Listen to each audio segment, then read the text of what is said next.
الحمد لله و الصلاة و السلام علی رسول الله. اما بعد، برادر سوال نموده اند در مسئله رفع الیدین،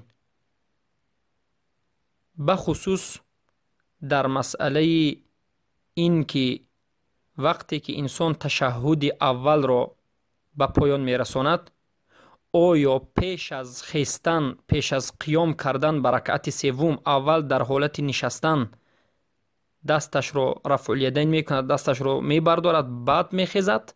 یعنی رفع الیدین را در تشهد، بعد از به پایان رساندن تشهد انجام میدهد بعد میخیزد، یا که رفع الیدین را بعد از راست شدن، بعد از این که تشهد را میشود الله اکبر میگوید و راست میشود، بعد از این میکند؟ بارک الله فیکم. البته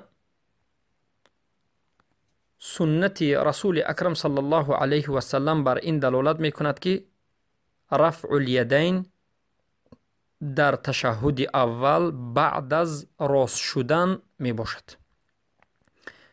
وقتی که انسان نمازش 4 رکعته باشد، در رکعت دوم نشست و تشهد را خواند، عبده و رسوله گفت، الله اکبر میگوید، به رکعت سوم راست می شود و دستش را می بردارد. الله اکبر گویند، در حالت برکت سه خیستنش دستش را می بردارد، رفع الیدین می کند. و به همین دلالت می کند روایتی که نافع از ابن عمر رضی الله عنهما می کنند که می گویند کان اذا دخل فی الصلاة کبر و رفع یدیه و اذا رکع رفع یدیه و اذا قال سمع الله لمن حمده رفع یدیه و اذا قام من الرکعتین رفع یدیه و رفع ذلك ابن عمر الى النبی صلی الله علیه وسلم. یعنی این روایتی است که امام بخاری روایت میکنند و امام بخاری در حالت روایت کردن این حدیث باب این حدیث را این چنین نامگذاری کردند: باب رفع الیدین، برداشتن دو دست، اذا قام من الرکعتین، زمانی که از 2 رکعت میخیزد، در حالت خیستن از 2 رکعت. و این حدیث دلالت میکند، حدیث ابن عمر رضی الله عنهما، که رسول الله صلی الله علیه وسلم وقتی که از تشهد به پایان می رسانیدند تشهد را و از تشهد میخستند، راست میشدند، بعد دستشون را میبرداشتند. برای من آمده است که و اذا قام، و زمانی که راست میشود، من الرکعتین، از رکعتین رفع یدیه، دستشون را میبرداشتند. و امام بخاری هم باب این حدیث را گفتند، باب برداشتن 2 دست زمانی که از رکعتین راست میشوید. و این چون ابو داوود باب گذاری کردند، باب من ذکر انه یرفع یدیه اذا قام من اثنتین، یعنی باب اونی که ذکر کرده شده است که هر کسی که از رکعت دوم میخیزد راست میشود، دست رو برداشتن. یعنی از این هم فهمیده میشود که امام ابو داوود هم به همین عقیده بودند که وقتی که انسان از تشهد راست میشد، دستش رو انسان بعد میبردارد.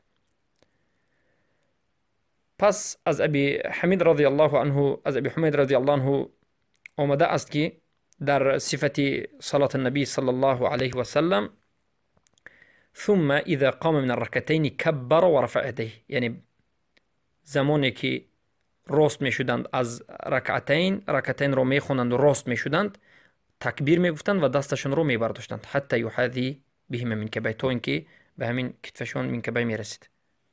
چنانه که در اول نماز تکبیر می گفتند و می شدند، همچنین می کردند. که این روایت رو ابو داوود و ترمذی روایت میکنند و شیخ البانی صحیح گفته است، در صحیح ابو داوود ذکر شده است. و امام نووی رحمه الله میگوید المشهور من النصوص الشافعي رحمه الله تعالى كتبه المشهور في المذهب وبه قال اكثر الاصحاب انه لا يرفع الا في تكبيرة الاحرام وفي ركوع والرفع منه. یعنی البته این در مسئله شافعی هست، در نزد شافعی است. و عموما شیخ الاسلام ابن تیمیه میگوید يسن رفع اليدين اذا قام المصلي من التشهد الاولى الى الثالثه، یعنی سنت است که رفع الیدین کرده شود زمانی که نمازگزار از تشهد میخیزد و برکت سوم داخل می شود. و در این مسئله روایت از امام احمد رحمه الله آمده است که ابوالبرکات هم همین رو اختیار کرده است. پس ظاهر همین است که انسان وقتی که از تشهد میخیزد، بعد تکبیر میگوید و دستش رو میبردارد. بارک الله فیکم.